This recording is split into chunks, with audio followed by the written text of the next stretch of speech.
Assalamualaikum warahmatullahi wabarakatuh. Perkenalkan, nama saya Indah Melana, NIM 204 105 03 0093. Di sini saya perwakilan dari kelompok 9 yang akan menjelaskan tentang materi ketiga, yaitu contoh-contoh URF dalam bermuamalah. Contoh yang pertama yaitu fikih Hanafi dalam perbankan Islam.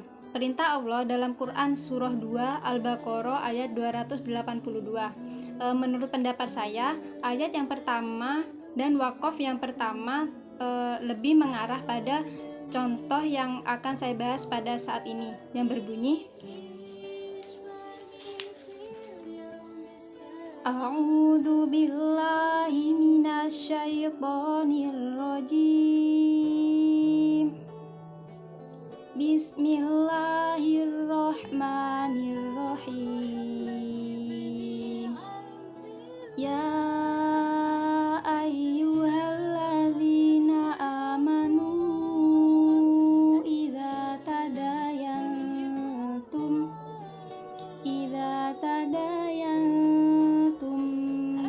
bidainin ila ajalim musamman faktubuh.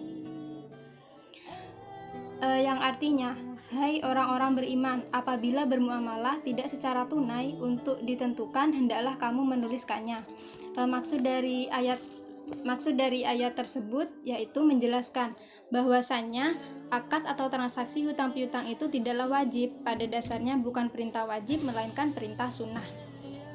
Dalam fikih Hanafi, bolehnya mudorib pengelola harta sohibul mal dalam segala hal menjadi kebiasaan nasabah. Jadi hutang piutang itu bersifat sunnah. Kita yang melakukan akad kerjasama antara bank dengan nasabah, dengan adanya akad tersebut, hasil keuntungan dibagi bersama berdasarkan nisbah yang telah disepakati pada awal peminjaman tersebut. Ada contoh yang kedua yaitu fikih Maliki. Dalam ekonomi Islam, dalam transaksi jual beli di pusat perbelanjaan modern dan transaksi yang berbasis online, tanpa mengucapkan sikhat atau ucapan saya menjual atau saya membeli. Tapi apabila menggunakan litera fikih klasik, maka jual beli seperti itu tidaklah sah karena tidak mengucapkan sikhat atau mengucapkan jual beli yang jelas, melainkan hanya menggunakan isyarat atau tanda. Dalam fikih Maliki, bolehnya jual beli barang dengan menunjukkan sampel. Contoh yang sering digunakan pada saat ini, penjualan online. Penjual hanya memajang gambar dan label harga saja, sedangkan pembeli hanya melihat barang.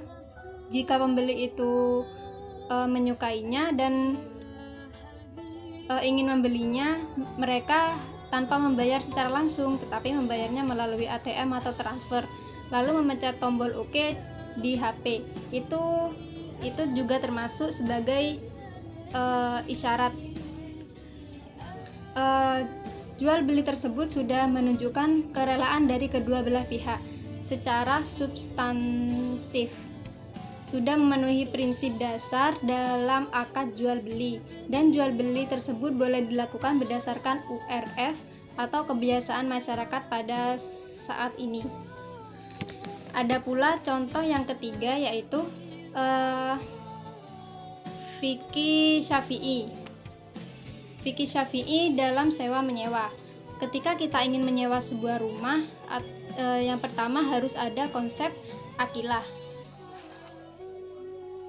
Dalam asuransi, setelah ada konsep akilah, harus ada akad antara kedua belah pihak, antara penyewa dengan pemilik rumah. Contoh yang bisa saya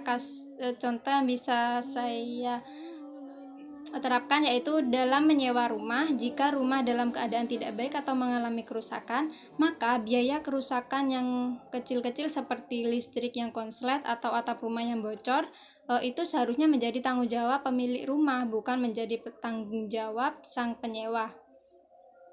Mungkin itu saja yang bisa dapat saya sampaikan. Kurang lebihnya mohon maaf. Wassalamualaikum warahmatullahi wabarakatuh.